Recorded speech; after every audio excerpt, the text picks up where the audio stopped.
Welcome aboard the RAND Spirit 25. I'm Russell Ayres from Eyachts, and today we're going to be looking at a bit of performance and do a walkthrough on board. I hope you enjoy it.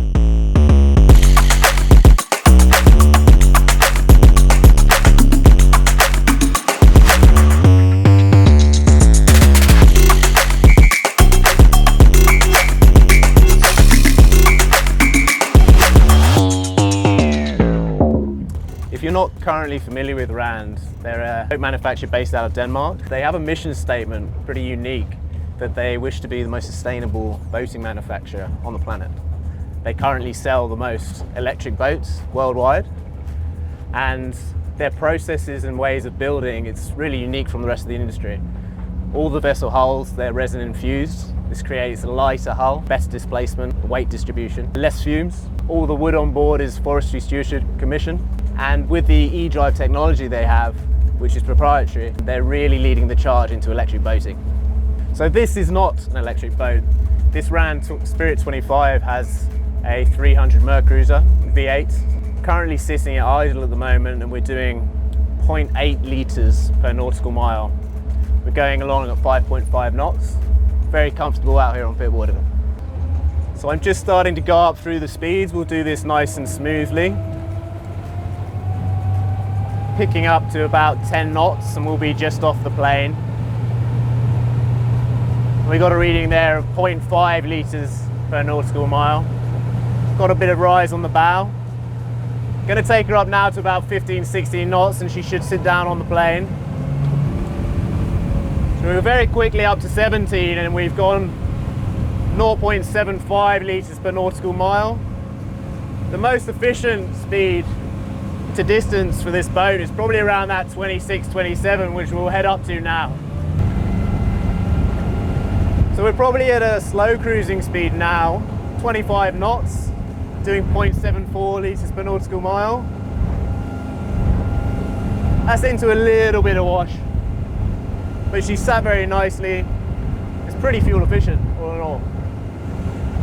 Now we're going to do the fun bit and just take her up to top speed and see what she reads.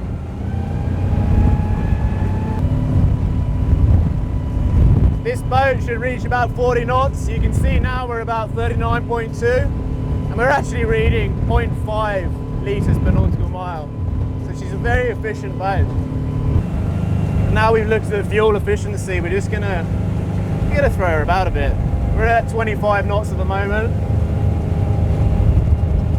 Quite hard turn.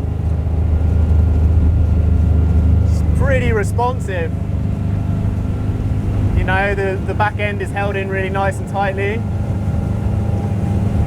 24 knots turning. I'm actually going to put a bit of speed into her. No cavitation. We're up to 27 knots on quite a tight turn. Oh, she's fun. Very responsive. You can see just quarter turn in the wheel when you're moving in banking turns. Beautiful.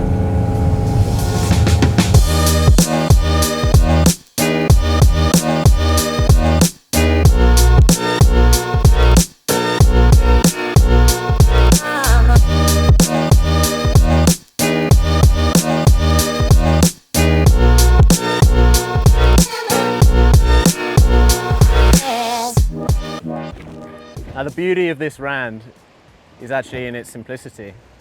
It's a cafe cruiser, beautiful fautique, light upholstery, great for the Australian sun. And what we have back here is the sunbed, which is adjustable. You can turn it this way so that you can have people lounging back here, or the other way and you have people sitting forwards. Very simple, very easy to do.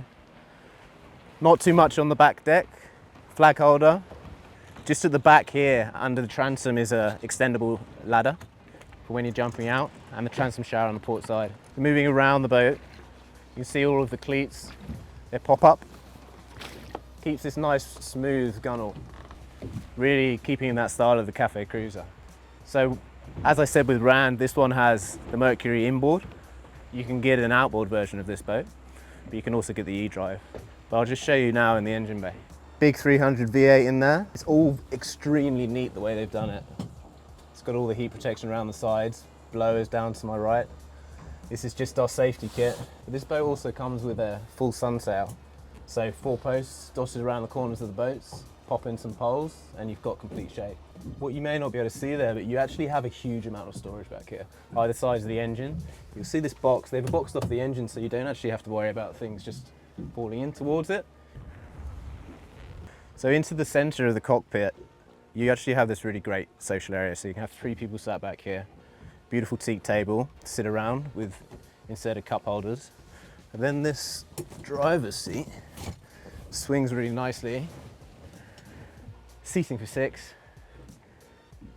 Great positioning of the table. It's everything you can need really. So just underneath the back of my legs here, you can see even further storage. I mean, at the moment, apart from my shoes and socks, you've got a power cable in here, your nav lights, lots of extra room for essentials. Moving forward again, there's actually lots of handholds. It's quite a high gunnel, it makes you feel quite safe when you're on board, especially in those nice turns that this boat's capable of doing. But this is the beauty of this boat. You'll notice you've got 2 Simrad screens. On the right hand side, you've got your ignition, bow thruster and throttles. But there's no other buttons on the dash. And that's the beauty of the C-Zone they put on board this vessel. Everything is in these Simrad screens. And on here we've got bilge pumps, engine blowers, even the winch control for the anchor. So rather than having all of these little buttons strewn across the dash, we get this beautiful, it's almost like a car interior, you know, very simple. And we can control it right here. On this vessel you even have settings. So we're going to go out and do some day cruising. We pop on day cruising. That's put the blower on for the engine because it knows we're going to start up the engine soon. It's a clever system and it's very simple. Another thing that I really enjoy about this boat is getting it going in the morning. So you come down, you take off your harbour cover, and rather than looking around for switches down in the back there or under the dash here, 3 simple switches and you're ready to go for the day. So just looking at the rest of this area here, you'll see just forward of me, you've got this, these doors that enter into this massive storage area. That actually extends all the way up to the bow. Inside there you've got your electrical components and the batteries are right up the front in there, but a huge amount of space to store items. You'll see this beautiful speaker down on the right. Now we have one either side. This is an option from RAND. You've got the Apollo control system from Fusion, but you've got these beautiful Bang & Olufsen speakers and they are amazing. Now on the left here we've got a decent sized fridge. Depending on your proclivities, that could either be filled full of probably a crate of beers or a nice cheese board and some wine. Easily will fit in there. And lastly we've got the beautiful Fusion Apollo 3 system. I'm connected to this on Bluetooth at the moment, and below it you've got a USB charger. When you're on board this boat, what you'll actually notice is she feels very beamy. You can walk around both sides of the seat. Beautiful, wide protection from the sunscreen, and you can still walk around the side. I think up front there you could easily have 3 people lying down sunbathing all day. And I really like these recessed steps going up to the bow. The last thing to show you up here is just the anchor, and it's actually pretty cool. It pulls right into the boat. It's on 2 rams that fire out. It's a very neat and tidy little anchor system in there. So this was the RAND Spirit 25. I hope you've enjoyed this short walkthrough and performance review. If you do like this content, please like and subscribe, or get in touch with Eyachts for more RAND related information.